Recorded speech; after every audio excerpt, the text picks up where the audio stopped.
I think in terms of the architecture, we started with some little breadth. We zeroed in on some products and technologies. We expanded and looked at the broader context, and we had some interesting things there. And then looked to the future, the last couple of presentations. But now we have to pull it back to the real current world. And at one point, the planning for this conference went through a number of cycles and phases.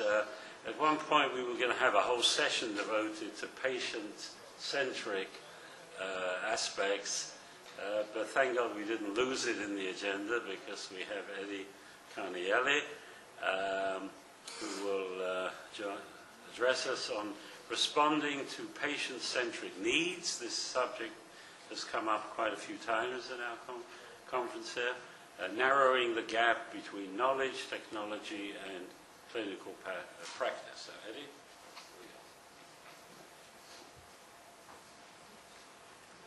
Thank you very much. I really want to appreciate all the people that remain in the audience, but especially the organizer here, and I met Michael before, and though I know the vision that he put through, and really how he promoted and brought it all up, so really my blessing about it.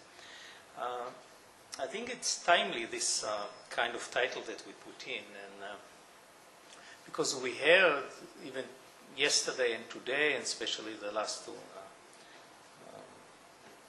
lectures, about the gap which is between knowledge, basic science, and myself as a physician. How would I treat patients? And people in the audience talked about about in the last lecture about all the neurons coming up and stem cells.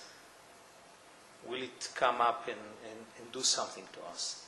So that's the usual patient we see. And the usual patient, everyone smiles here, and you know probably what's the cure for him. So most of the people will find out and say, it's very simple. So not only you know the cure, but also you presume your physician knows the cure. And that's a patient. What happens with the patient? The patient is usually exposed to recent medical information. Nowadays, he has some open access to a lot of medical information, internet, newspapers, media, etc. Actually, he's much more knowledgeable. If he's not, so the one that accompanies him is knowledgeable about the problem, past history, and the disease. And even from my experience, I know patients coming with nice stack of papers showing you all the data from many years ago. Maybe it's interesting, even the receipts that they pay for their consultations. And they can consult many, many people overseas, abroad, and in Israel, the Arab Führer also. And nowadays, as you probably know, the law requires that physician-patients share the decision, or maybe that the patient will choose the treatment that is prompt to him and what he wants, and they know it and they know the right to do it.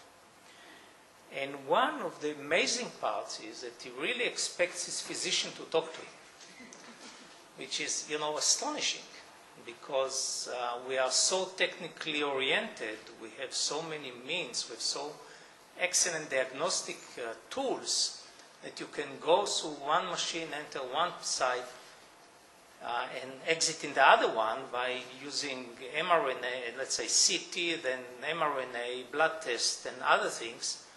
And here you go. Why do you need someone to speak with you? But he still expects it, and that's what I think is, subjectively, is the reason why people are really choosing the alternative medicine.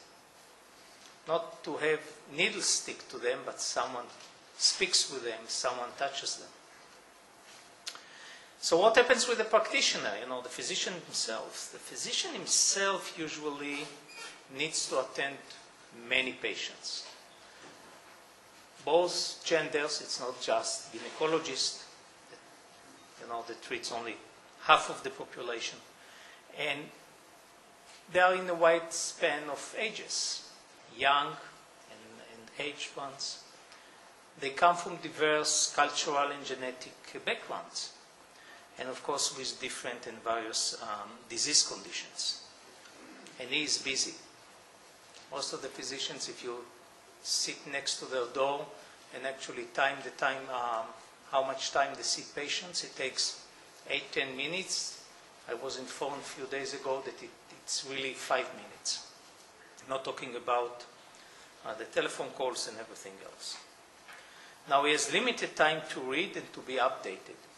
One Germany study said that 19% of the information, medical information that comes to the physician is by all these people that run around and push you all the drugs and medication, and they teach you how wonderful is the drug and what's the disease.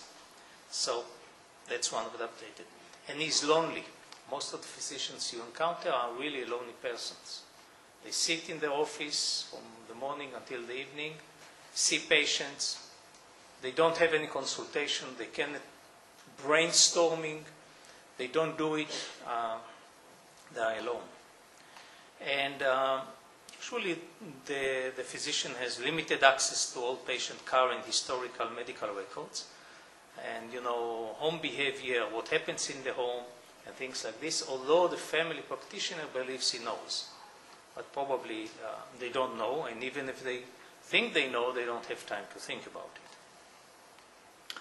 And a practitioner like this needs to oblige to a set of rules and regulations from the insurer, from the hospital, the bureaucracy, and I think people draw these problems that although you think that medically and professionally it's correct to go one way and give a medication or give a device or give another kind of, or do some diagnostic test, you are bound to a lot of rules and limits because of economic part. And of course he knows, or he has to acknowledge that the patient has the right to take part of the decision process and the right to choose, but many still believe they are, almost at the God level. What I tell you, that's what you have to do. And believe me, you can tell patients in different ways, and then they finally will do it, It's like the Polish wife that one has. She'll say, no, but she means, yes, you have to do it the way I want it. Okay, so the problem is that there is an ever-growing gap between accumulating knowledge that derived from basic science, and you saw here, siRNAs, stem cells, and other things, new molecular mechanisms, recent medical and therapeutic guidelines, and its use at the bedside by the practitioner. And that's growing, because people were using here in the lectures a language, although it was in English, but the content was Chinese. If you will take 90% of the physicians that treat you, they won't understand anything. They understood stem cells as a name, they understood the synonym siRNA, they don't know how it works. And really the people here, the speakers try to make it as simple as possible, but if you don't speak the language of molecular biology, it's very hard to understand, and of course, to read the papers and see what's going on. So our mission at the Galil Center that was founded by Uzia Galil, which sits here and is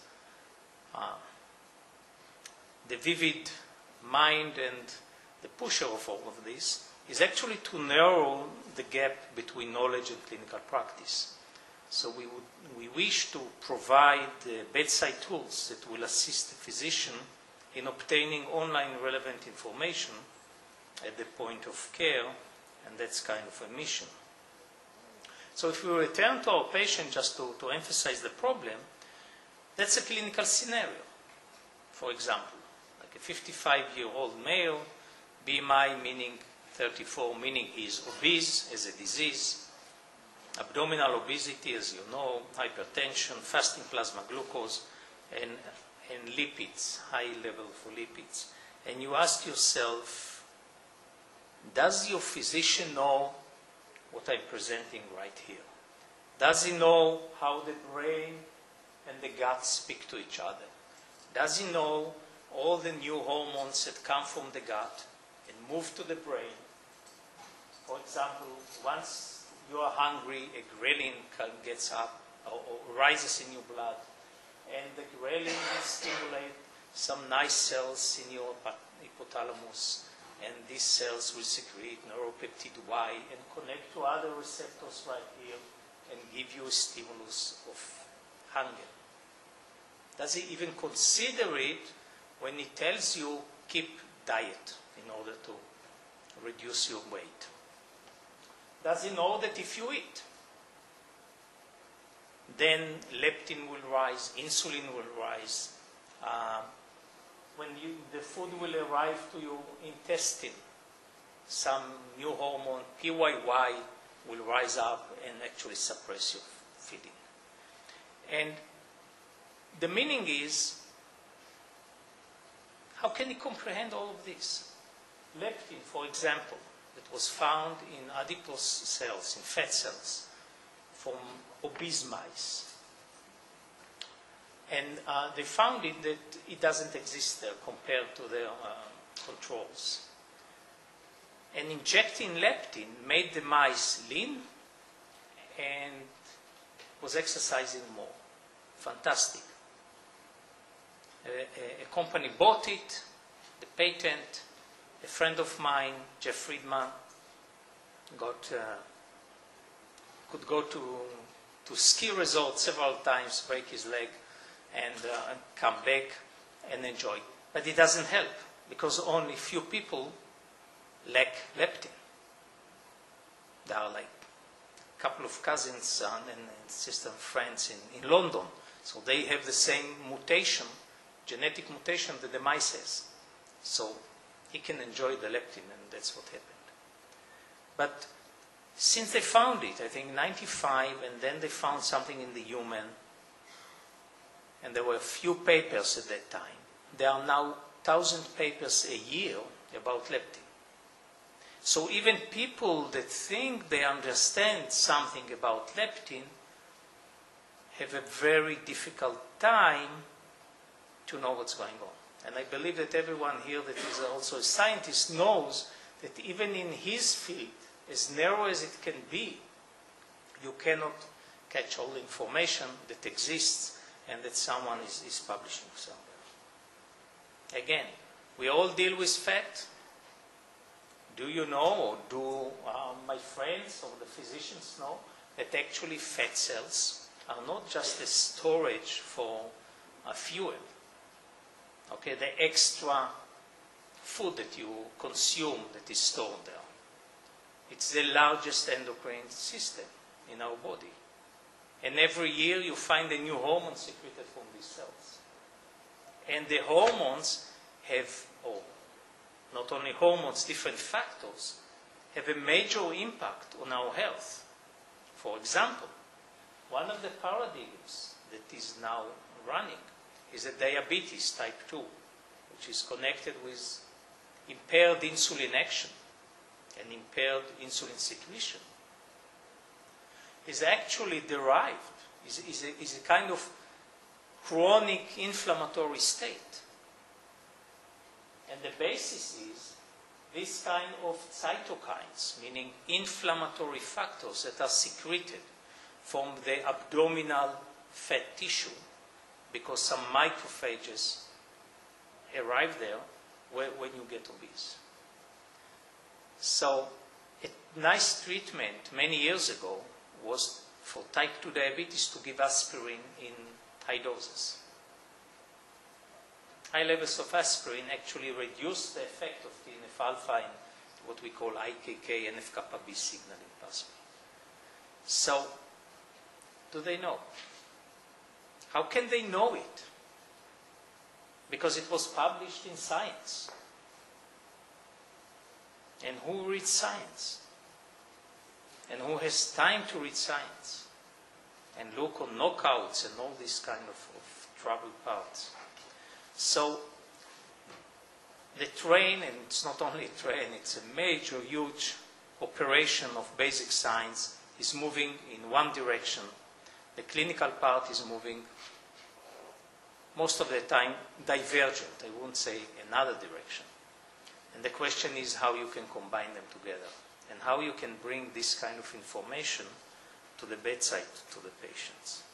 So I put here, we went from the big one, then even if you go to the cellular level, like insulin binds here to the receptor, then you have a signaling pathway, and then glucose transporters move to the plasma membrane. That's for how insulin stimulates the uptake of glucose into the cells. So many factors actually will block it, and many defects in this signaling cascade exists. And when you try to choose different drugs to treat diabetes, and you have obese patient with diabetes, with hypertension, you have really carefully to choose the drugs that suits and will attack the defects, will try to correct the defects. So you will have to choose a drug that probably will increase insulin sensitivity. You will have to choose something that if you give it, it doesn't get more obese. You will have to choose a drug that is correct for people with obesity and hypertension, and you have 10 drugs. Which one do you choose? So there are tricks to choose if you understand the molecular mechanisms, which one to take. But for that question, actually the complexity of the decision making is very, very difficult. So as I said, our mission is to narrow the gap between knowledge and clinical practice, and we thought about focusing on what we call personalized medicine and using different modes like medical informatics, bioinformatics and pharmacogenetics, telemedicine tools, and if we can, medical decision support systems. And we have been involved in this kind of procedures, just to make it clear. The Galil Center is, I would say, kind of virtual center in a way that we have much more collaborators. We have people that work with us. Everyone sits in his own place, but we communicate and we talk and we try to make groups that will answer this kind of questions. Like the bioinformatic and pharmacogenetic parts, some are dealt here in the Faculty of Computeral Sciences, and some in the Neurology Department in Carmel, and the Medical Informatics guys. So we have different people connected with us doing the procedures. Like for medical informatics, we have been involved with some friends, some members of our center have been involved in electronic medical records, and I have past history with this as well. We have decision support systems, and there is a project running on determining artificial intelligence-based methods to model clinical models to support clinical decisions. One easy way is to do Googling. And BMJ took this one and said, can you Google for diagnosis? So it's like a hint what you can do in a way. Okay? I can tell you from our side of stuff that Google help us to find some other things. In the electronic medical record, there was an initiative in active participation of the center about Shmuel Rice did it on the national EMR project. I was involved as a chairperson for the IDF medical record, and we had people, the postdocs that did research on usability, implementations, and decision support systems. as well. And just although telemedicine is one of the options, tools, to narrow the gap between the information and the clinical practice, because you would say that if I am alone sitting in my office, if I can ask someone very easily a concrete question about my patient, so some other professional will help me in this method. So, of course, you can see what do we mean about telemedicine? That's one way of thinking about it. The second is to work like this, and I want to show you some project we did that was funded by the Galil, and that's the project of diabetic foot. Because diabetic foot, patients with diabetes that have diabetic foot, usually they are elder ones, they have a sore foot, they are very difficult to move around, so they go to the family practitioner. And the family practitioner, as I said, is alone. But they need at least 4 consultants. They need one that is expert in diabetes, they need infection disease person, maybe plastic surgeons, orthopedic surgeons, and things like this. And they are usually located somewhere else, so you have to take the bus or car. But if you can get treatment in the local office next to your home, that will be better. So the advices were, for this we created it as a kind of experiment. We created, of course, a web electronic medical record, a short one, secured and other things. The physician can fill the stuff in it, and then he can upload digital pictures and then send to the consultant a note. So the email, you have consultation waiting for you. And the consultant will click on the number and get into the file of the patient. And many of them can do it over world. Okay, so we did it from New York. Someone was a consultant, Hadassah, ourselves, and so on. The way that it was designed is that you have a server, as you can imagine, firewall, internet, and you don't need a special software because it was everything on the software, on the server. Although it opens us to all the deals of who is holding the information and can you jeopardize it, can hackers come in and do some things, of course, that's another issue that we are not dealing right here with this. But that's an existing things that work. But what happened, we encountered a problem that everyone is treating the patient as he understands, even the consultants. So you say, okay, there are clinical guidelines. Some smart people were sitting together and putting on many pages how you have to treat in every condition. So I know that in England, they looked on all these guidelines. There are 1,500 pages of guidelines for the diseases. Who can read it? Who can do it in the 10 minutes and decide what's going on? So we decided in this model, let's make it computerized. And then we found another problem. The problem is that translating what the guys that were sitting and, scribbling on the paper to make it a computer-based software is very difficult. So you need this translation of all the meanings, whether it's red and swollen, is it inflammation, yes or not. Okay, and that's how it goes. So we collaborated here with Mor Peleg about it, Protegi. I won't go into it, but you can see all that we can go and try, and it was tested and it looks nice. And as you can see from this cartoon,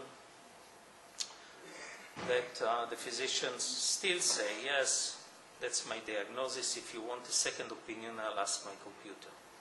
So that's how part of the things go.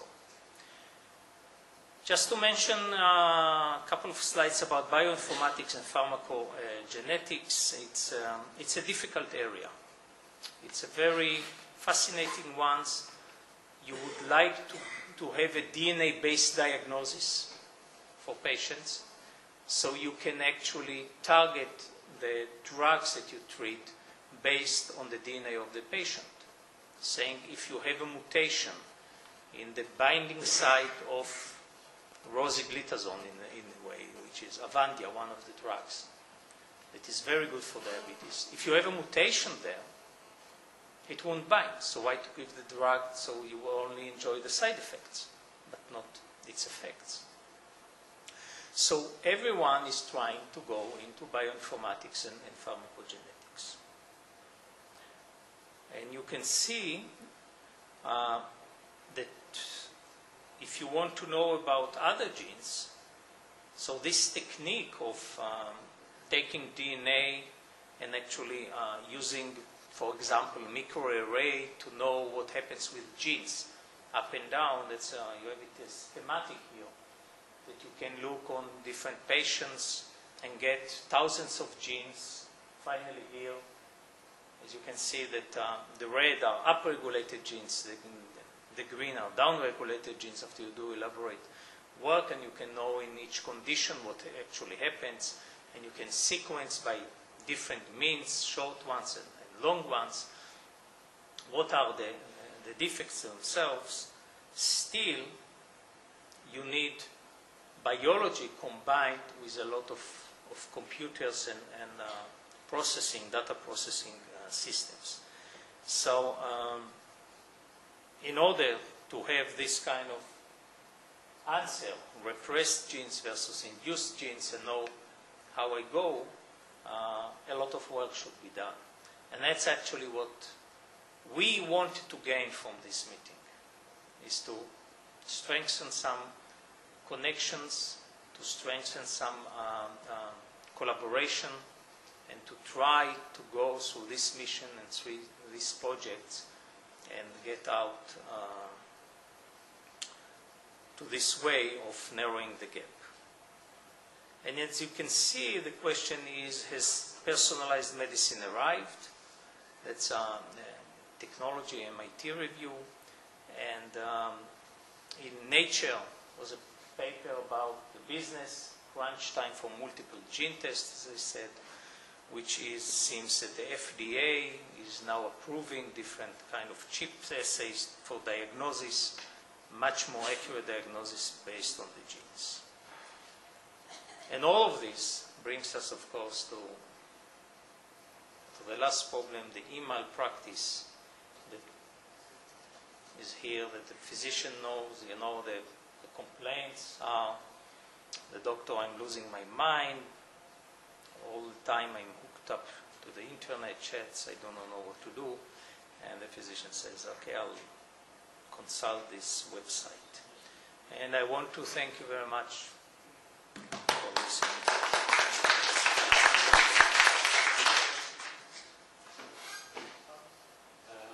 Comments, questions, suggestions?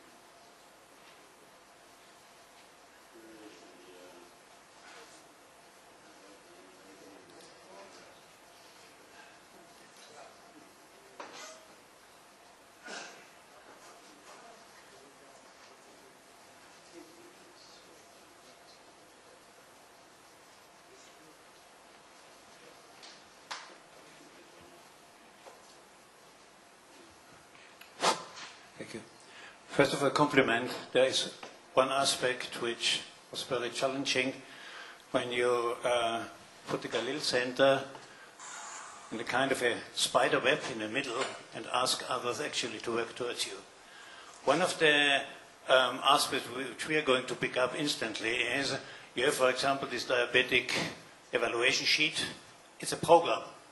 Yes. And we are certainly interested that whether our system is web-based or card-based, that's the subject, that we are connecting to such programs, because we, the one who said we want to collect the patient data, are not defining and not writing all the possible applications, because according to AMA, there are 30,000 applications on the web in America. So we don't know really what's going on. Yeah? To the beginning, you had the question mark, how can we convince a patient, diabetic patient as an example, to participate, to go on, to start something which the American EMA is criticizing, that about 8 got up, controlled, because they wanted to pay the price, 163,000 people. So the aspect what I wanted to tell you is, I mean, we are picking it up and we already want to do it next year by using our card because it's easier for managing. We are pushing ourselves in a kind of a consumer drive where we have to see if we want to bring medical communication to the patient. It's not only what we have discussed today that the patient should have it. Yes, I think we all agree that he should have it. I think we have to use very banal, modern consumer marketing tools in order to bring medicine over the hurdle of being something bad and moving it over to lifestyle of being something positive. Yeah, thank you for your comment. And I appreciated that you really have to motivate the patients. One motivation is to charge them a lot when they get into a plan, but it doesn't help, they felt. The other one is, yes, getting the way you thought. But the question is, how can we get them to participate and go on with all the medications and continue medications and really keep their health. And one of the approaches is prevention, and that's education part, which is very important. But we are not there yet. Other questions, comments?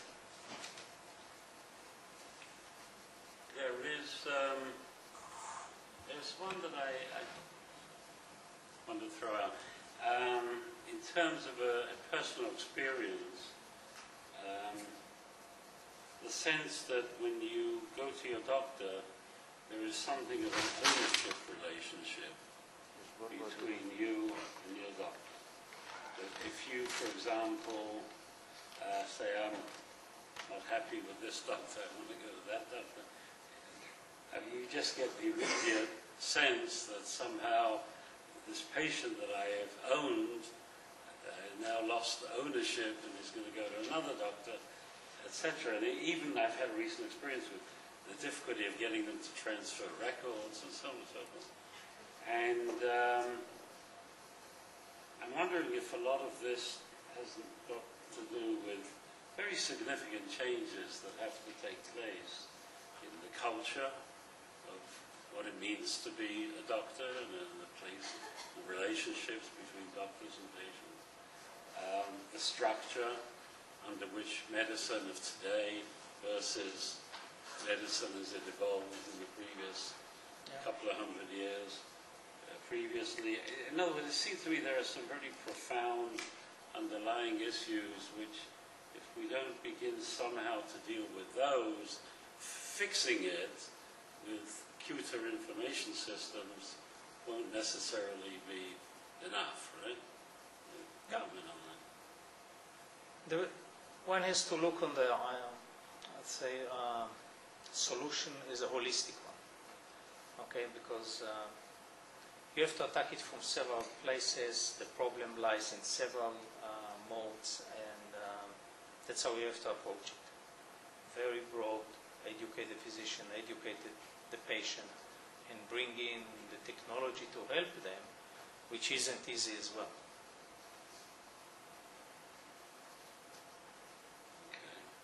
Any final questions? Well, Eddy, thank you very much. Thank you.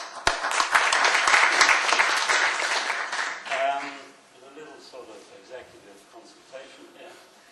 We'd like to propose a little change in the agenda, if you don't mind, that we would have the student presentations now before we get into the final discussions that take place. So,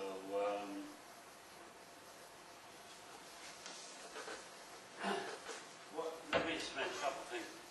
This was, from the beginning, an experimental effort. We brought some students, and we had these 3 young professors. We didn't really know how this would work out. But having done these sorts of things with students in other places at other times. We've developed a certain level of confidence that students actually can make very considerable inputs that tend to be a little different than you might have expected, and maybe a little different than you'd have gotten from other groups. Now, will it work or won't it work? I don't know. We're going to test the experiment. Unfortunately, the two American students, because they had to be down in somewhere where they're going. Ashkelon.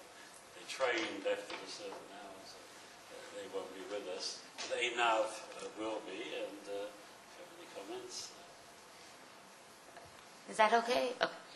You'll excuse me if I'll stand next to the podium, not behind it, because otherwise you won't be able to see me. What we've tried to do is take the presentation by Dr. Michel Machlouf and try to look to see what we can do with it. In case you don't remember, the presentation dealt with a technology to create patches using a scaffold from pig extracellular matrix with cells to prevent congestive heart failure by replacing the damaged cardiac tissue after myocardial infarction. What we did, we took into two different directions, into two different companies.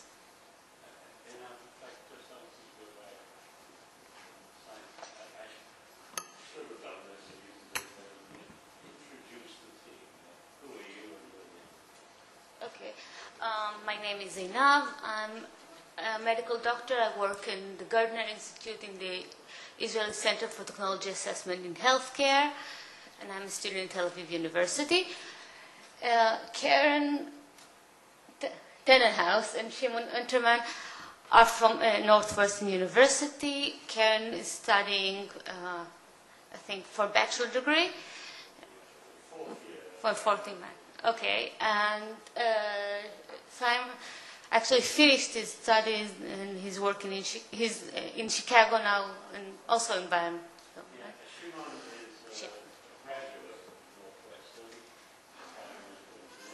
He's now at Johns Hopkins as a PhD student. Okay, so okay. The first company took the idea as it is and deals with TE cardiac patch with the focus of optimizing cellular therapy for cardiac regeneration, which is what Dr. Michel Machlouf tried to focus on. The core competencies of this company is developing cell-seeding techniques, tissue culture, and induction of angiogenesis in graft, and characterizing the graft-tissue interaction. This company has a lot of developmental consideration. First of all, the actual technique used, what kind of cells are you going to use? That's one of the problems that she talked about, that cardiac myocytes do not replicate, so it's very hard to grow them in a tissue. So what is going to be the cell source? What are the culture conditions that we're going to use? And on the clinical side, how do we implant the graft? Do we replace the scar tissue? Do we put it over the scar tissue?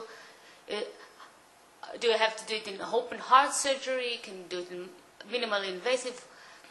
How do we deal with the tensile strength of the suture line between the patch and the heart?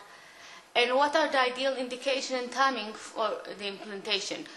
Small infarcts rarely develop in a congestive heart failure, so we need to specify the size of the infarcted area that we're going to deal with.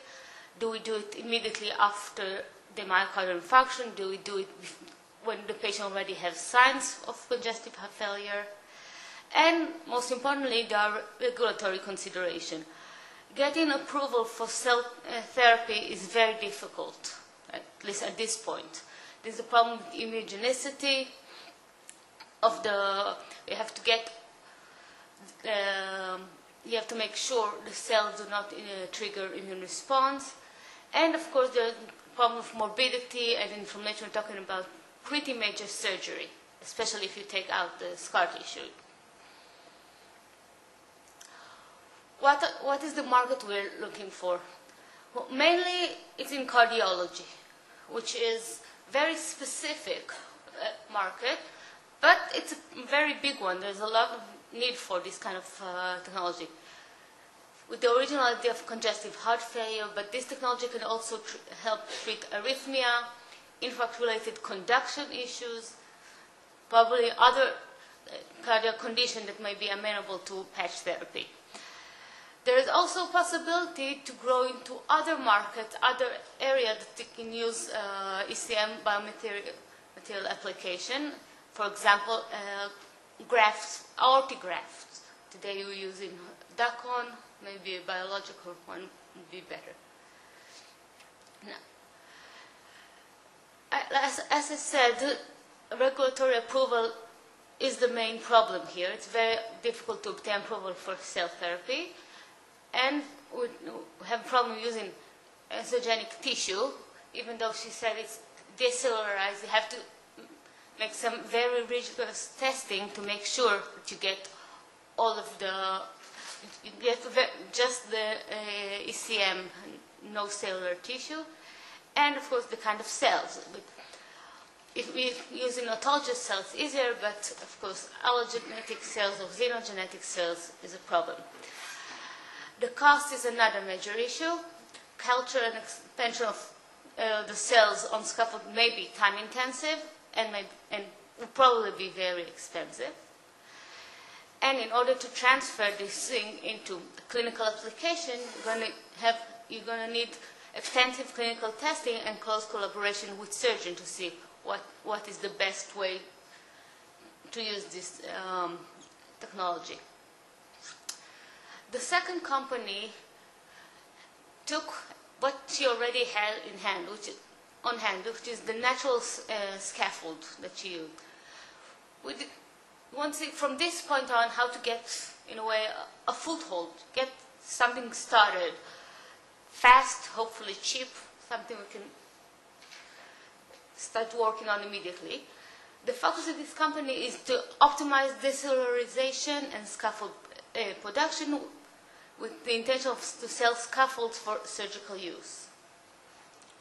The core competencies of this company will be the decellularization of native tissue, characterization of resultant scaffold, and processing for tissue engineering application. That's why they can use not only cardiac tissue, but actually different kind of tissues for different needs.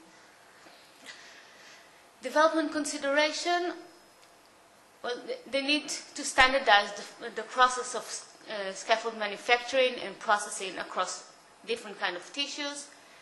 The regulatory considerations are a bit easier since we don't have cellular components. It's easier to get approval. There's still a problem with immunogenicity since the scaffold, in this case, come from a pig, but any kind of xenogenic scaffold may have a problem with immunogenicity, and again, you have to have very rigorous testing to make sure that all the cellular material was extracted. And of course, depending on the use for this technology, implantation of surgical associated morbidity, inflammation, etc. What they need to do is develop technique for incorporation of, Other things you can do with it is develop techniques for incorporation of bioactive factors into those scaffolds, can encourage cellular migration and angiogenesis, etc. This can avoid the problem of having to implant the cell. You can put it in and encourage the body's own cell to grow. Or we can develop procedure for autologous cellular harvesting enrichment during the surgery to sit on the scaffold and let them grow there. Again, that might have some kind of advantage in poorly regenerative tissue like cardiac tissue, but you avoid the problem with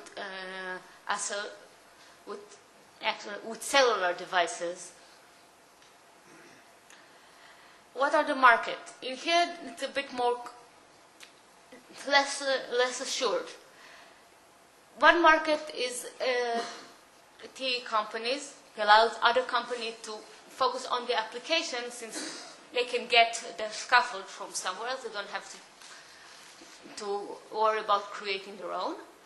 And it may have other direct clinical application in reconstructive or regenerative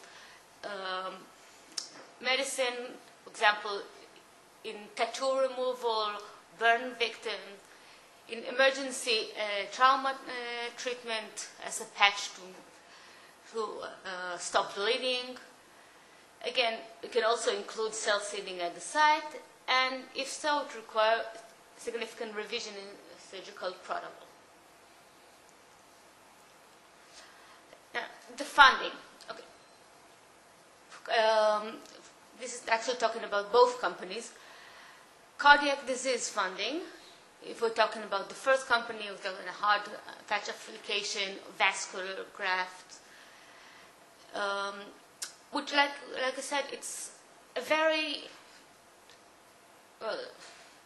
specific field. Although it has a lot of money because it's a very big issue, getting the funding there might be a problem. If we're talking about the scaffold, we can use it in different directions. For example, in the cosmetics, and even military funding, for example, for treating trauma victim at the field, at least short-term skin replacement. So, if we're talking about the second company, the diverse scaffold application allows for bigger funding base. What are the concerns? Both companies have the same problem with immunogenicity. For the second company is, do we have a big enough market to go into? Is there really a need for scaffold that we make? So again, in the clinical side, we can push surgical collaboration, and we can evaluate what are the specific needs of TE companies and focus on specific type of scaffold. And again, one of the main questions when it comes dealing with medical technology is the improvement that we make in this treatment sufficiently better than the current practice?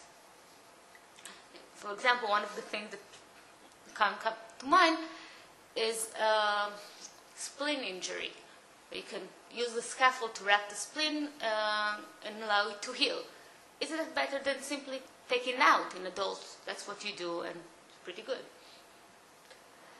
So, in short, to compare both companies, if we're looking at the TE cardiac patch, which is the original idea, it's a more effective therapy. I mean, definitely you can see what the advantage will be. It has a guaranteed market. But it's a more complex system to develop. I say we don't even know what kind of cells yet we're going to use, or to validate and to manufacture. It's very expensive, and basically it's a regulatory nightmare.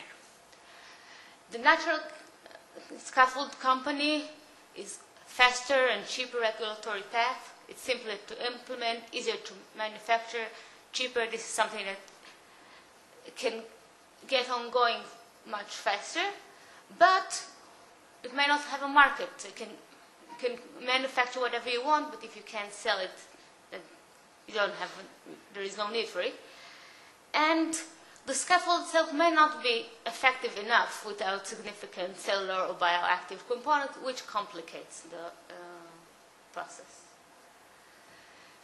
As I said, funding sources present one problem, especially for the first company, because we have to pretty much base on cardiac disease foundation. The second company can also tap into military and cosmetic and reconstructive markets. Is there any other direction, any other places that anybody else that want to pick up this company and fund it? This is where we'll leave it to this panel and open to suggestion of Sorry.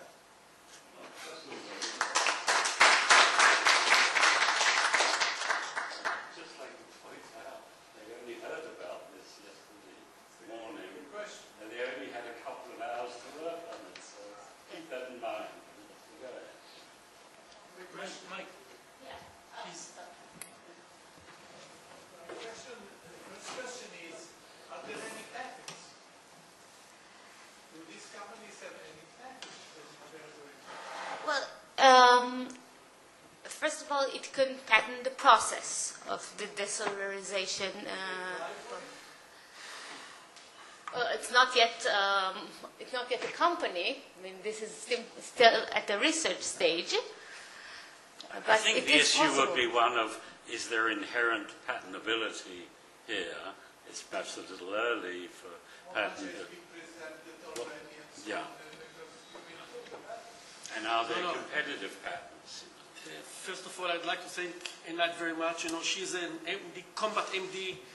She did a great job in the army, and she also did a great job here.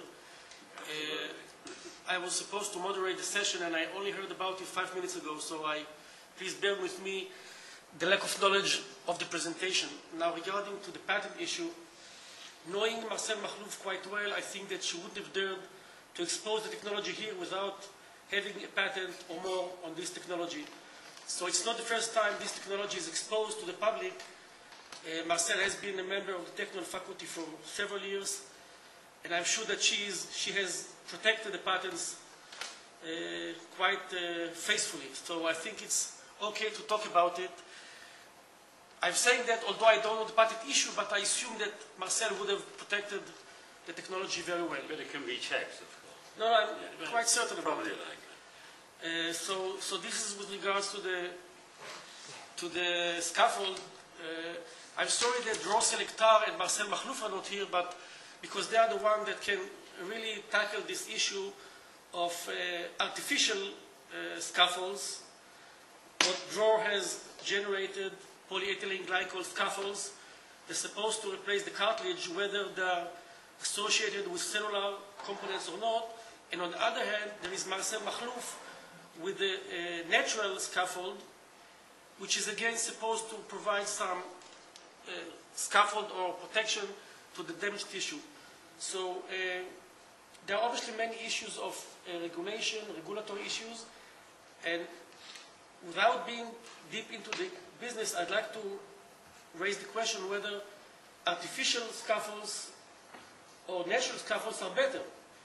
On the one hand, natural scaffolds come from the animal and they maintain the natural structure of the scaffold. On the other hand, as we have seen from Dror, you can generate a variety of components. You can determine, you can affect the porosity, the strength of the scaffold by combining different compounds. You can then also, there is no problem of immunogenicity. You can design the structure of the scaffold. You can earmark the scaffold to a certain particular, either it's an ear, or it's a nose, or it's a left ventricle, whereas it seems to me that the natural scaffold is least amenable to structuring or to designing according to a specific organ. So I'm just throwing out these issues, and I wonder whether anyone would like to pick up these issues and just dwell on the subject. Mike, would you like to start? I for sure know nothing about what he just talked about. But in a sense, and let me put this, it's impossible, in my understanding of things, to get very far to having heard about an area of research a few hours ago, to have tried to come up with something that will add value to the process and have answered all the possible questions. The way I think about this is that I look upon it as first of all, as an indicator. And what is the indication here? I'm asking myself, just using what you can see here, just seen, and given the time elapsed and the amount of effort that could possibly have gone into this, does this indicate that with enough time and effort and exploration and talking with experts about this, that, and the other, that one senses here the addition of some value that Machluf might get from the input that these three fine students put together in this very short, it's really just an indication. But I don't know, she might have looked at everything that has just been said and say, well, I knew all of that, and I was doing all of that anyway. And that's fine. But what we were trying to test here is whether a process that brings in some other kinds of people with different backgrounds, different perspectives, new to the process, still at that younger student level, can indeed add something for the benefit of the researcher and for their own benefit and general benefit. So, say, being totally ignorant of the science here, I obviously don't know if natural patches, synthetic patches, I wouldn't know enough about to even think about commenting on it. My own sense is, and as I say, we didn't have enough time with her to know what she had really done already, but just a little guesswork here, I got a feeling this was potentially indicative of some adding of value, right? And to the extent that some value has gotten added, if it's really so, then our experiment has, we've gotten some positive reinforcement on the experiment, and I hope that the students who were involved in the process themselves felt good about what they were doing, were able to use their experience and backgrounds to think about it. It's also the way we constructed the team. Now, we had a medical doctor and two biomedical students, and normally if I had my choice, I would have had an MBA student in the team. We'd have had a bigger team. I might have had somebody from Japan on the team. They could say, yeah, but we've been out and there's some stuff going on in, I don't know, Kobe or Kyoto or something that is sort of different and contradicts or whatever. So obviously we couldn't do a full experiment here, but there was a partial, quick experiment, which as an ignoramus like me looks very impressive, right? And to the extent that the students on the team felt good about it, you might want to comment on that. That's good, as a learning process, if nothing else. Well, for us, it was definitely a learning process, since none of us knew much about creating a business. But at least from my point of view, when you're doing research, you tend to get focused on what you're doing. She was looking at it for cardiac patching and dealing with all the technical issues of how to obtain cells, how to grow the cells. What we've tried to do is, in a way, okay, the technology exists, it works, now what can we do with it? In a way, I think that can add a lot to a researcher, because, okay, you get to the end of your research, now you either go to another research and another project, or you want to do something with it. And if you limit yourself to just one area, then you remain limited. And I've spent my life working with research people, R&D organizations that link to practice. I mean, that's what I've done for 40 years. And I have to say, you're absolutely on target.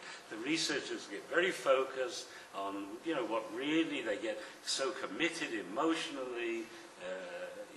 This is it. This is going to be it. And it very often is the case that you need to say, yeah, that's a great idea, but there's something else. Right on. Let me ask you a tough question, okay? The people here are very kind and very generous, and they will donate you $100 million. Okay, good question. They will issue the check in a minute. What will you do with it? Invest it. It will be earmarked.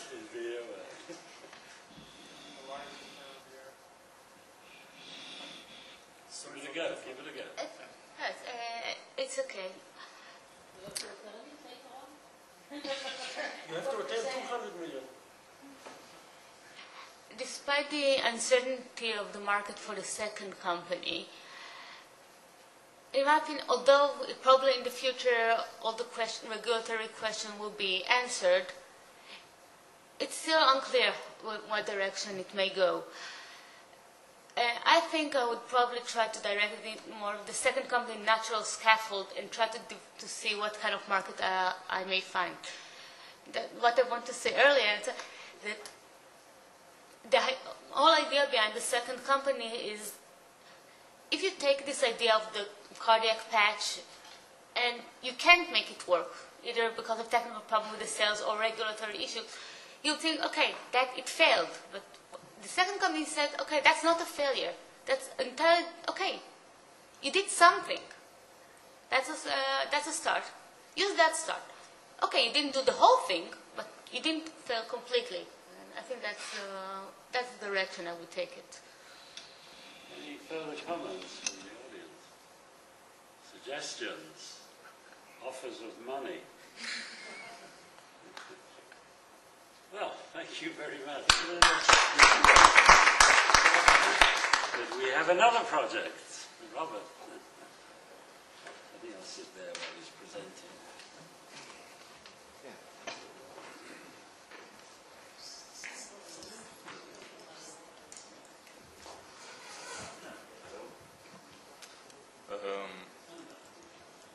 I will present our brief work on the electronic nose, which was presented by Dr. Hussam Hayek yesterday. It was very brief, so basically I will present what we thought as challenges and things that has to be handled in order to make it a commercial product. The other students are Elan Margulis, who is, I think, studied ecology.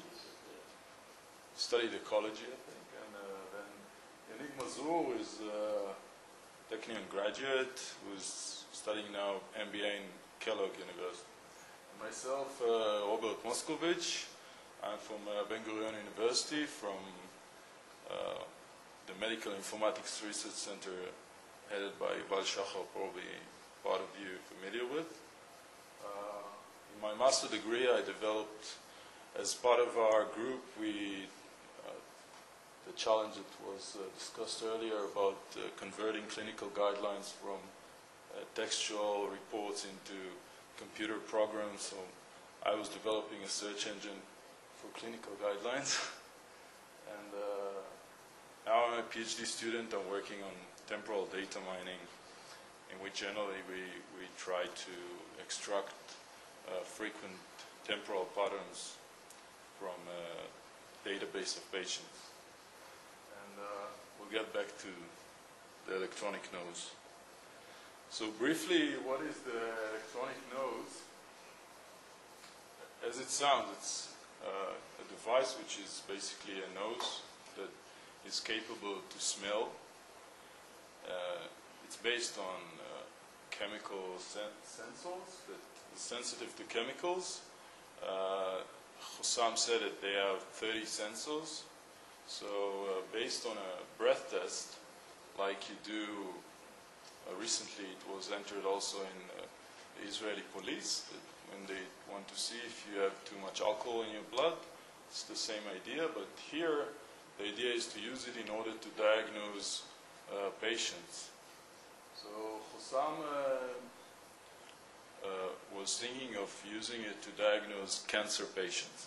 So this device is based on two components. First one is the sensors, which they work here in the Technion, and the second one is a machine learning based method that is expected to take the sensors output and to classify them into a specific disease.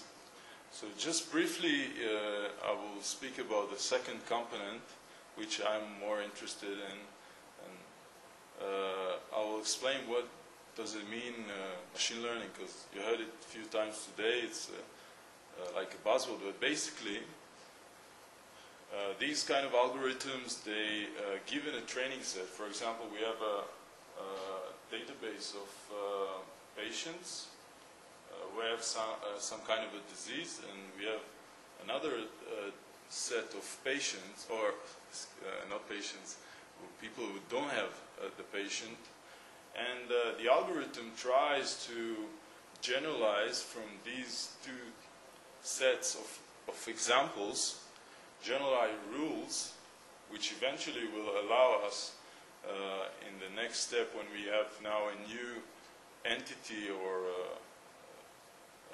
someone that we want to classify, we will say whether he has the disease or not based on what we learned from the samples in the past. So this is the idea here. Based on the breath test, we would like to sample him, to classify him. So we raised a few questions.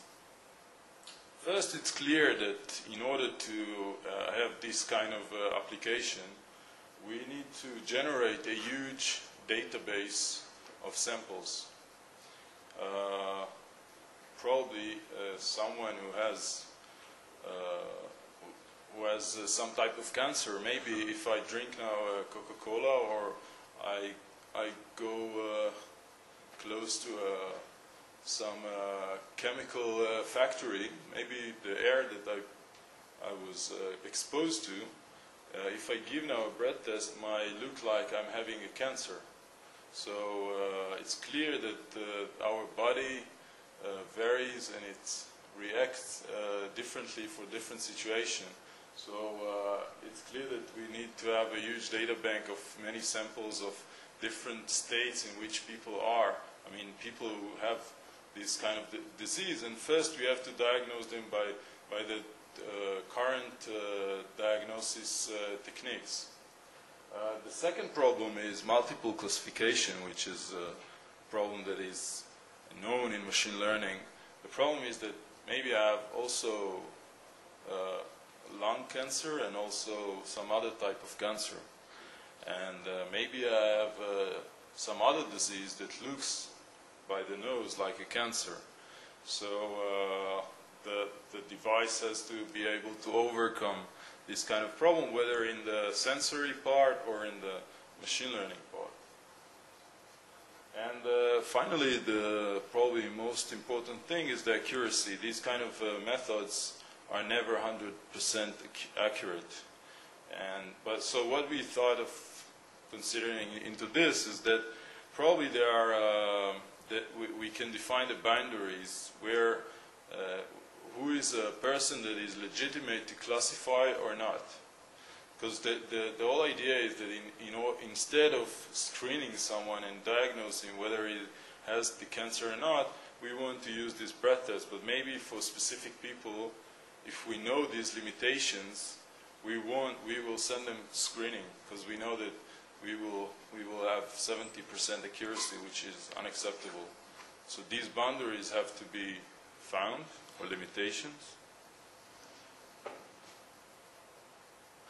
And the next thing, which is a kind of an extension of this technology, is that if we can diagnose this person of having some type of cancer, we would like to know in which stage this cancer is. So again, it extends our database, because we want samples of people having cancer in different stages. And another problem, which I don't know the answer, but is, okay, so you did a breath test, and I said it in a high accuracy that you have this kind of cancer. The question is, where is the cancer in the body? And so if we don't know, it means that we have to send you to screening, and then we didn't solve the problem, because eventually you will end up in screening.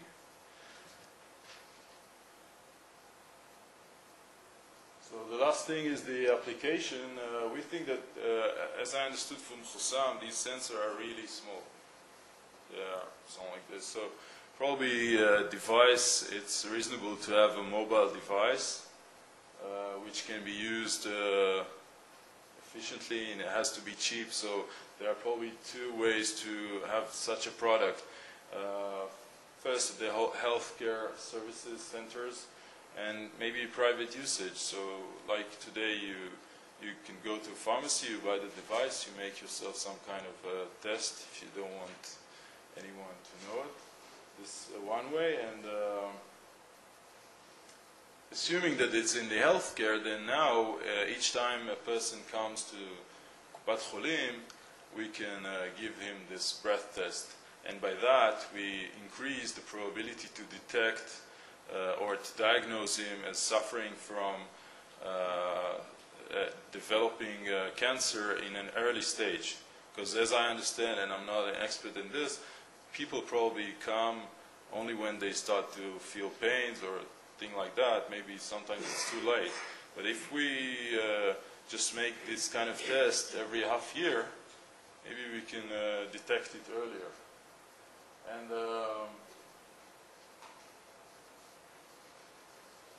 yeah, I think that's summarize what I said. Okay, that's it.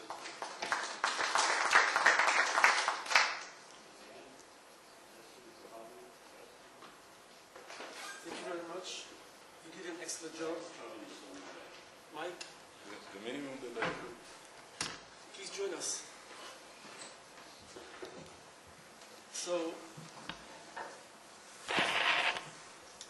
it's compared, just one word of introduction. So it's compared to the scaffold, which is relatively simple. This is really very, very difficult. And I was speaking with these bright guys yesterday and raised to them several issues and complications that are inherent in this electronic nose procedure, and I will just mention a few. First of all, which chemicals will be sensed by the machine?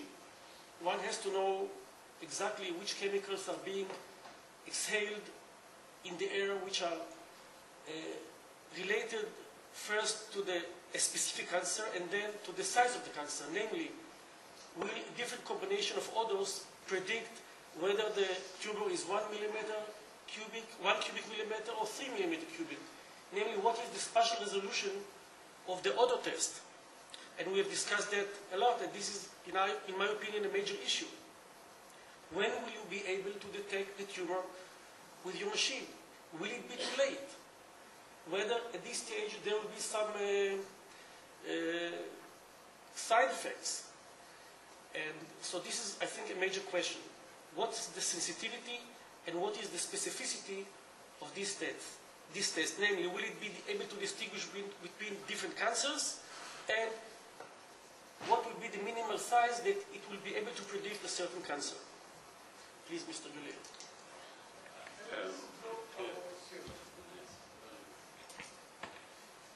I want to go one step backwards. We heard something. We heard yesterday, here today. Are you at the stage of having, we saw the pictures yesterday, a place test that one can bring, I don't know, 50 patients that have cancer and simply, in a very sophisticated, complicated way, prove that what you are proposing here is true at all?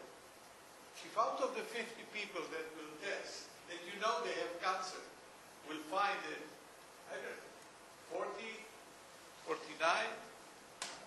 did you do that? No, I'm just moderating the show. Dr. Hussam Hayek is the inventor and he's not here. Well, I can answer this. I can't speak. Did anyone do that? Why do we believe it is true? Yeah, he's been talking with Hayek. So. Yeah, I asked him yesterday about this because we are thinking of collaborating. Yeah, I spoke yesterday with Hussam because we plan to collaborate on this. I mean, I'm working on the machine. For me, it will be a kind of challenge.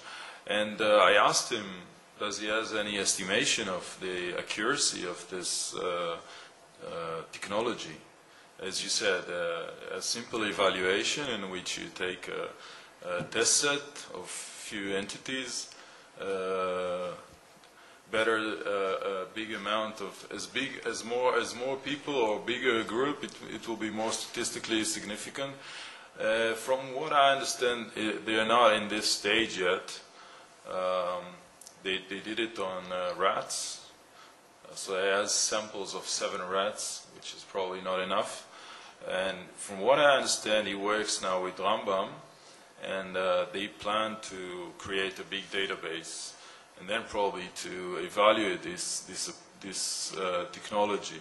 So it's not clear yet what is the accuracy, which is probably the most important thing. I think, as I understood, he has many grants, a few $1 million, and he has a plan for a few years of mapping many samples, and so probably in a few years we will know the answer. One thing on commercialization, I think wise thing is to really look at what's the minimal problem you can solve and start from there and then build it up. If you look at this issue, I think the world is trying to screen now people cancer at the age of 50 for gastro type of things with a procedure that costs $2,000 or more, depending on the country. If you can just eliminate 90% of the people by being able to distinguish between sick people and non-sick people at the level that you're almost certain that those, you can only distinguish that the 90 don't have anything and you don't need to proceed, it has a big commercial value to somebody moving ahead. I think the proposition here of trying to put the whole elephant in the beginning of distinguishing all kind of cancer at a given time in all stages is way too big. I think you need to partition it first. If there is a way to discriminate even lung cancer, because you're dealing with the lung and you have an immediate information, and you can just distinguish between 95% that are not relevant and 5% that you need to test further, I think it's a very worthy, in my opinion, technology, because it looks like the implementation or getting to a system in a lab that can do the job is not going to be a huge project. And I think going into ideas of caring and going into telemedicine, in my opinion, are completely irrelevant at the stage that we are in. This is a good enough technology to screen and a good enough setup, being a one lab in a given city that everybody goes through on a scheduled basis. This is what we're doing today when we are looking at other ways of discriminating cancer at an early stage. So in my opinion, if there's even a simple separation for given pieces of different cancer, it would be a very worthy technology to pursue. But I think we first need to have the data, which I think is trying to get now to clinical stages, whether it is in this stage or not. I agree with you, but the only question is whether this discrimination will be reliable at a stage where cancer is really developed. This is the main question that I have out of ignorance. So maybe the first stage will be, coughing and metastasis, and only then the machine will be able to detect it. So this is the only issue at stake. At which stage will the machine be able to detect the cancer, before clinical signs or after clinical signs? Otherwise, it's a perfect idea. Yeah, the thing that always comes up in these situations is to ask yourself, what are the medical and liability issues that could arise from false positives and false negatives, because you have to think those through. You get into a few liability suits that could blow, $500 million from the company. I don't know enough to know where the issue is, but it's certainly the kind of thing you'd want to think about and make sure that. And also, I think it makes a great difference, because I've seen similar situations where if you try to implement it in America, you'd have one set of problems. If you went to France, where they have a government-controlled medical system, it might have a different thing. So you'd have to think this whole thing through very carefully, what the implications could be, how it would work, what the issues would be, etc.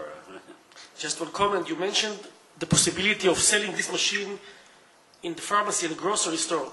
If you do that, you'll have to sell a defibrillator attached to it. Because if you go to the pharmacy and you open and you take a breath, you see, my God, I have lung cancer. You'll probably fall down from a sudden death. So I would not recommend this to be for cancer, it's not a good idea. But there are also many That's a good point. This should be under practitioner supervision. Yeah, no, Maybe for military use, you know, when you're in a distant place, it's... But again, by an expert, not by the soldier or by the private citizen, you know, to diagnose himself as having cancer. A few months ago, there was a story in the paper about some hospital, I think in the States, where the staff noticed that the hospital cat started visiting patients about a day or two before they died. And they presumed she did it by smell. So obviously it's possible. But if your machine learning would have to be as sophisticated as a cat, you are not going to do it. They have the same story as cockroaches that can sense earthquakes before it happens. So animals do have special senses to predict disasters. Well, machine learning is not a sophisticated thing. The issue with machine learning is the training set that you give. And it's like a physician. If you put him in a bad medicine school, he will be probably a bad expert, and the opposite. So. Because you cannot understand from the final coefficients what the machine is there. It depends on which algorithm you use. There are tens of algorithms. Neural networks, that's right what you say, but precision trees gives you a explicit rule base, which is very formal, but it has the chart. Look, I want to go back to the presentation yesterday. It started with a statement by Dr. Hossam Khan, that he wants to avoid the appearance of advanced cancer, so therefore he's talking about detecting cancer in a very, very early stage. So you gentlemen now went back into the aspect that you have to find the parameters by going back to cancer people. But the question is really, where are you going to use such a device? I want to remind you on a Mission Impossible situation in breast cancer screening. Yeah?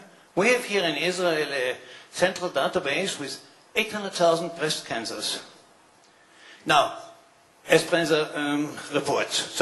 mammography reports. Yeah? Now, when you are learning that this database doesn't have the mammography itself, they don't have it, but they only have a database where somebody was writing what he thinks, what he saw on the image, and on the other side, our understanding for helping patients is, if I would detect today on 100,000 screens something which I didn't know 10 years ago, I would like to go back to the mammographies which were done 10 years ago and find out, could I have, if I would have known, could I have then detected this gray shadow, this whatever it is, I'm not a computer scientist, could I have detected it? Now we are coming the same thing to that. I think such a technology is fantastic if the health funds make it to be part of the every 2 years general screening of a patient. I don't know how it's in Israel, but in Germany they say everybody above 40 has now to go to the doctor for a general screening. If then such a system becomes automatically breathe into it, it doesn't really matter what, something will happen then, yes, then it gives a sense. So you can save a lot of money by doing both alcohol test and cancer test. So when you stop a driver on the road Friday night, you do alcohol test, cancer test. But you need to save. But you need to save the detailed results. But also, I'd like to make another point. You need to save the detailed results, not just the report. You need to save the detailed results from the device for future evaluation and not just the report. Also for learning, it's you generate more samples. Another point I'd make of a general kind, a researcher discovers something that can be done, and so in his way of thinking, this is going to be the way to do it, right? Well, The world is more complicated than that. Maybe it'll turn out to be a very good complementary technology, not the ultimate. Or maybe there's a totally different market for this, which is in countries, for example, where having mammography is just out of all economic possibility, you know, in Africa or India or something. This as an initial test to screen the ones that you send into the nearby town for mammography. You know, in other words, there are other ways of thinking about something like this, other than the one that the initial researchers think that is the way it's going to be applied. So I think it becomes useful to have that discipline of forcing itself, of saying, what could the application be? What should it be? What are the alternatives? What are the pluses and minuses? What are the economic factors? What are the implementation, the regulatory issues? So I think those kinds of questioning are critical. And in terms of training students, obviously you'd want to do that. I know we should end this discussion here, but I'd like to, we'll take one more question. Yeah? Do you have a microphone near you? From the liveliness of the response to this plan as opposed to the previous one, I would say this one has a much better chance of success. Okay. I think that this one also is clear to the Yes, audience. clear, it's easy. I'd like to stop sort of discussing the two specific points to move to the more general question of, look, we invested time doing this. You know, we had the students, we allocated some time to it, you in the sense of the customers. Was this useful? Did something valuable come out of it? Would it be worth... You see, one of the ideas of the whole thing is that the project wouldn't end, you know, the presentation today. There's something interesting there, and if Machluf or Hayek said, hey, you know, I didn't think of some of those things, possibly the student teams, even complemented with some other students, might continue working and collaborating with these researchers. They don't have to be here in Haifa. We have... Yeah, and he happens to be doing it anyway. So there might be some potential along those lines. So are we engaged in a potentially useful endeavor here? So we have a few... Let's have the gentleman with the striped shirt. Where's the... Oh, you've got it there. I'd just like to say, again, no disrespect to anyone here, but I used to work for a VC. There's the people who can really probably give the answers to some of the things that were raised very quickly, within minutes, I would suppose, aren't here. And the people who had to go over and analyze it from the perspective of a business plan didn't really have any significant amount of time to do it in either, or background knowledge in the field. As someone in the VC, this would have been a meeting that would be over in 10 minutes. Well, it might be not. I've watched VCs making the most stupid decisions about technologies over the year, but being sure they were right. You know. It's not a matter of... It's not a matter of stupid or smart. Just there's no information. I'm sorry, I can't hear the two people. Yeah, it's not a matter of smart or stupid. There's not enough information to continue the discussion. Obviously. Meaning it's a good idea to have such presentations, but there should be more, a little more in depth. You don't get it from looking at your belly button for 2 hours and have the answer. Obviously, you inquire, you investigate, you know, you do a proper job. But that wasn't what we were trying to do here. We were trying to demonstrate or to explore whether it's useful to bring in another set of heads, younger heads, with some enthusiasm, who might come up with something interesting. It certainly sparked quite a discussion here. So, the man next to you wanted to... No, okay. So you did. Any volunteers?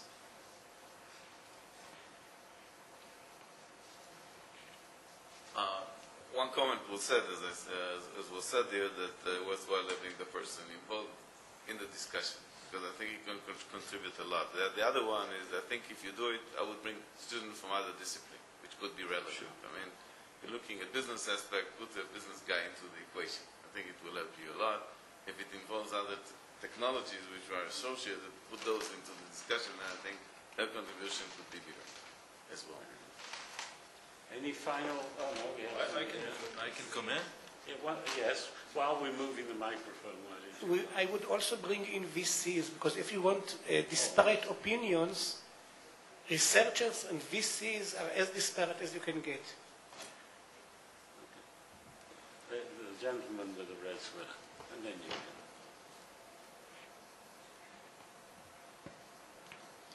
Yeah, just I wanted to tell you that there is an MBA program here at the Technion, and they're doing such case studies, and they are taking patents out of inventors here at the Technion, and they have a course here in 2 months, and putting a group of 4 to 5 students, MBA and from medicine or from biomedical, and they are looking at the patent and establishing in 2 months a business plan. It's working very nice. I participated in such an endeavor, and it was fascinating. I think that taking such new inventions and giving students 2 hours to evaluate it, it's too a short time. And I'm also missing here the inventors. They should have been a part of the evaluation and of the presentation. They should have been here. That was the intention. I should also say at Kellogg, we do those things all the time. We have groups of students working on projects. Quite a few businesses have come out of that, have been extremely successful. So, yeah, we know that game.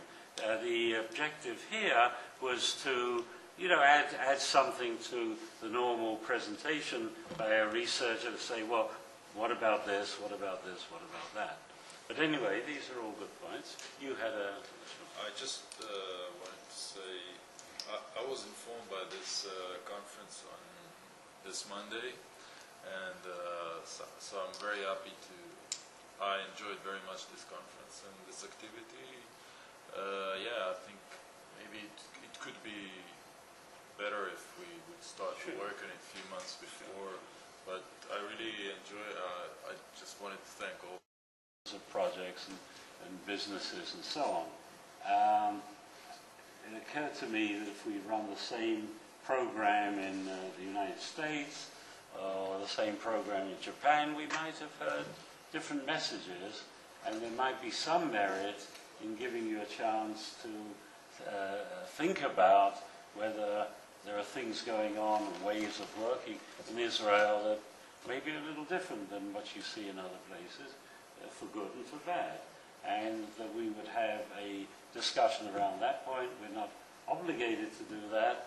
If you feel you would like to have that discussion, we can do it. Otherwise, we can go into the final wrap-up. How financially would affect such an organization when you're putting in also presenters from Japan, America? We do that all the time, my friend. We just did it in Hawaii. Our normal meeting doesn't look like this. GATIC normally brings in people from Europe and Japan and America, and sometimes we get people from Israel. And we interplay, and it's not a one-time event. We do it again and again and again. So there's a lot of learning that goes on that gives you a sense of, hey, the Japanese really do it differently, right? Not always for good, but it's different. And I think by now, those of us that have participated in many of these meetings, have met many of the Japanese, have gotten a pretty good sense of the way things get done in Japan, and what you can do, what you can't do, and what tends to happen, and the time requirements, and the regulatory issues, and so on.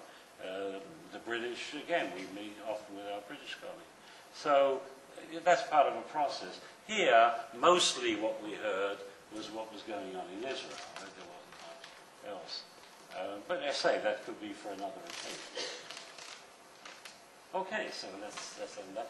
Uzia, if you would like to join us in a final wrap-up, as we knew what we had in mind when we started, so this need not take very long.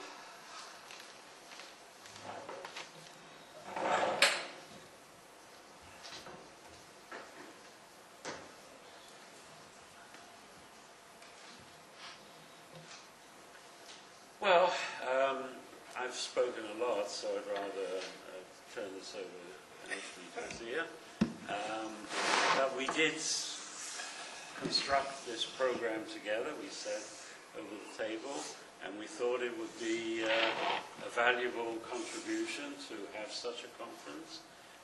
When I did the introduction, I described the philosophy and the architecture. I think we have pretty much implemented what we said we were going to do. As far as I can see, people were pretty interested in it. But let me now turn to Uzia for your thoughts. First of all, I think that the concept was right. And I was very pessimistic, as you remember, in the beginning when we first met. If we look at the future, that's the important thing, and let's say there are two alternatives now.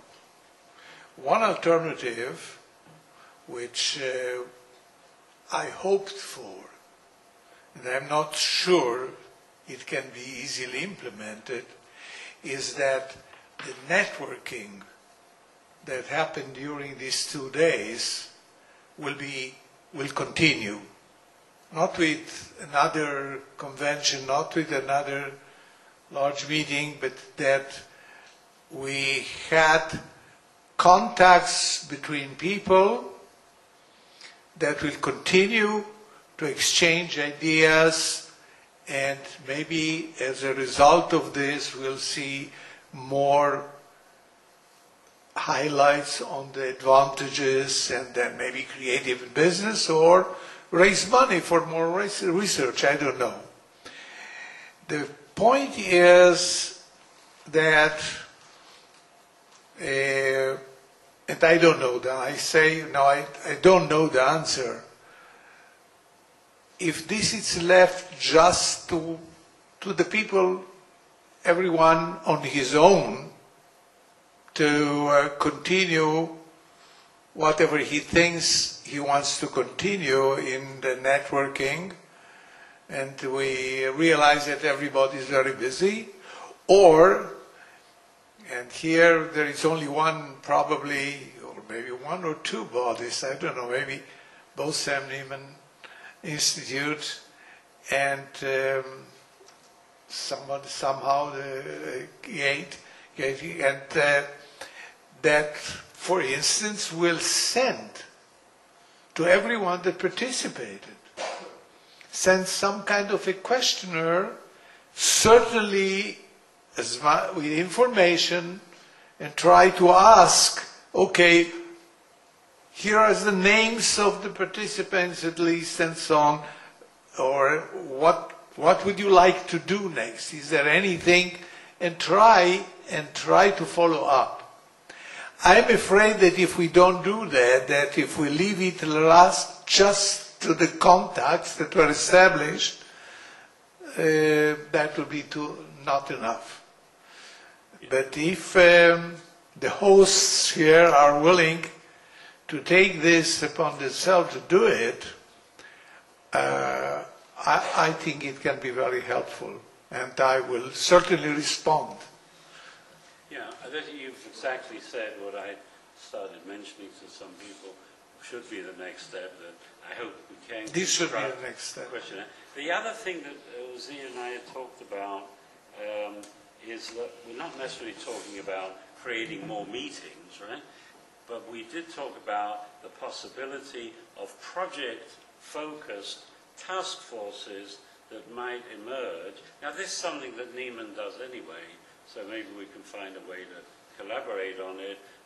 And also there are global folks they weren't here, but once we focus on certain project areas, we wouldn't find it too difficult to identify a couple of British, Japanese, Swiss, American people who would like to be involved in such task forces that could operate in a global structure, virtually, occasionally meeting in the different countries.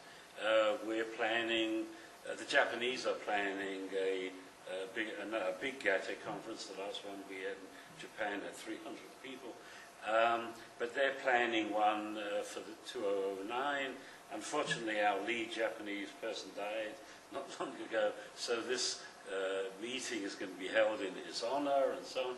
But if we had a couple of three project areas that somehow came out of this, and we wanted to continue to make use of the opportunity, let's say, of the meeting in Japan, one in Switzerland that's being discussed, we certainly could do that. In other words, there's some infrastructure here that we can put to work, but we don't, we have to see what will come out of it. So hopefully, with some collaboration from Neiman, we can exactly put out the questionnaire that you've said, see if there's any consensus, see if there's ways of collaborating with Neiman, with the Galil Center, Sure.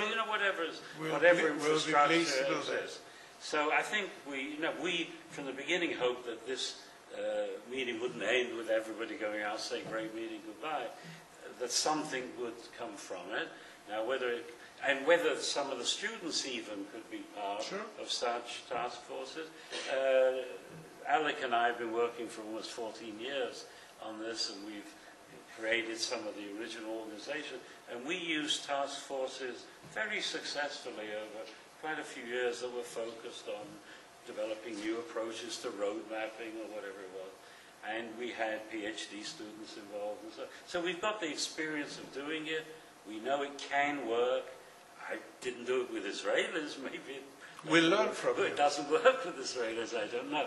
But anyway, this was what we had talked about, and something we have in mind now. Maybe you'll tell us to forget it. It's a stupid idea. Now's a good time to speak. Martin, can we give him a microphone?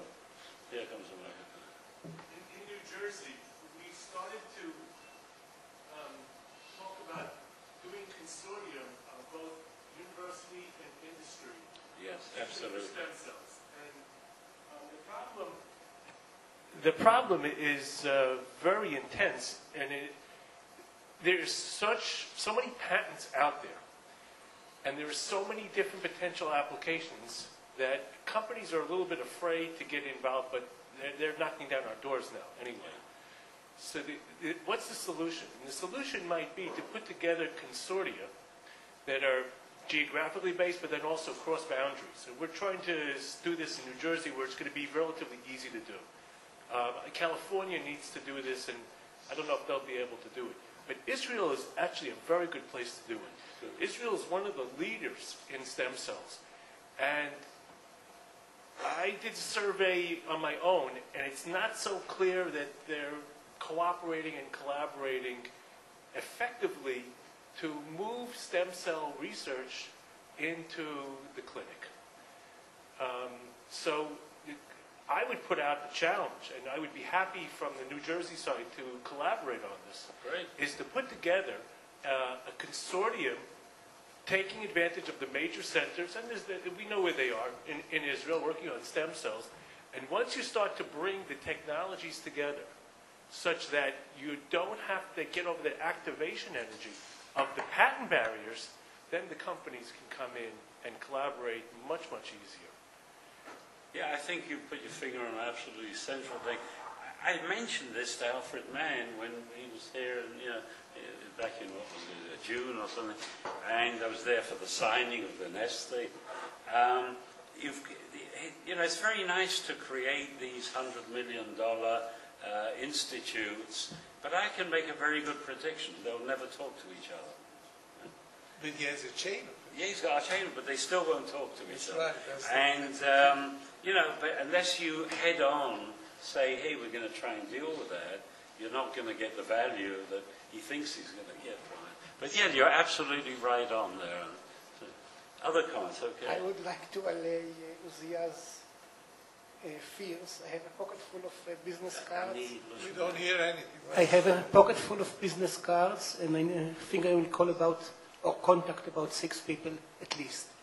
That's one thing. The other thing, it would have been quite helpful if at the end of the meeting we would have gotten a CD with pictures, email addresses, and some words about each participant. Yeah, you're right, and I've been promised, I hope it's true, that within 2 weeks on the website of Neiman, or however it works, there will be a complete record of our 2 days. I see Nadav is saying yes, where we will be able to hear all the presentations, all the discussions, with the overhead, you know, the PowerPoints, and of course the list of attendees with their email addresses and whatever. Hopefully we'll be able to get all of that, and you're absolutely correct. You should have it, and we have to work to make sure you get it. And I want it. I had yesterday evening the chance, after the very lively discussion, to have a very long talk with some of the head doctors from the German Doctors Association in Berlin. I reported to them what's going on, and I told them that we are fighting here in Israel as much as they did in Germany towards the reasons and the ways and the reasonable way of including the patient, not including the patient, medical communication, purposes of the health funds, not, and so on. And they actually came back and said, look, the next time you are making such an event, please let me know well enough. I think it is absolutely necessary. And we are talking now on the subject which is close to our heart. And you asked for eventually creating some kind of networking.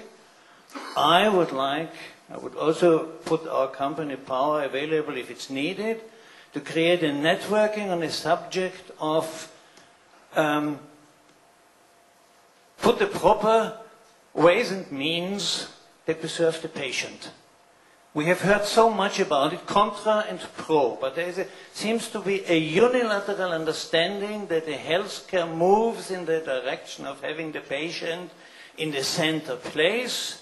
Now, whether it was the lady from the IBM who had very interested aspects, where some of them fit our ideas, others not, whether were discussions which we had with members from Maccabi, or whether, it really doesn't matter with whom we were talking, everybody is moving and say, yes, we also go in the direction of patients' centralization, but we have different ideas. We are in Israel so close together. We have here, in my opinion, the possibility, if we can use Uzia's organization, Ne'eman, the people, to bring them in and not let me go to sit with IBM alone and sit with Maccabi alone, eventually to create a movement, because we are all going in the same direction. Yeah, I agree. 100% agree with you, and I think we should try to implement it. And I didn't get your card, but here's mine. It'll change. I think we got the gist of what's needed. I think we agree. Right? And do we have to thank you? We have to thank you.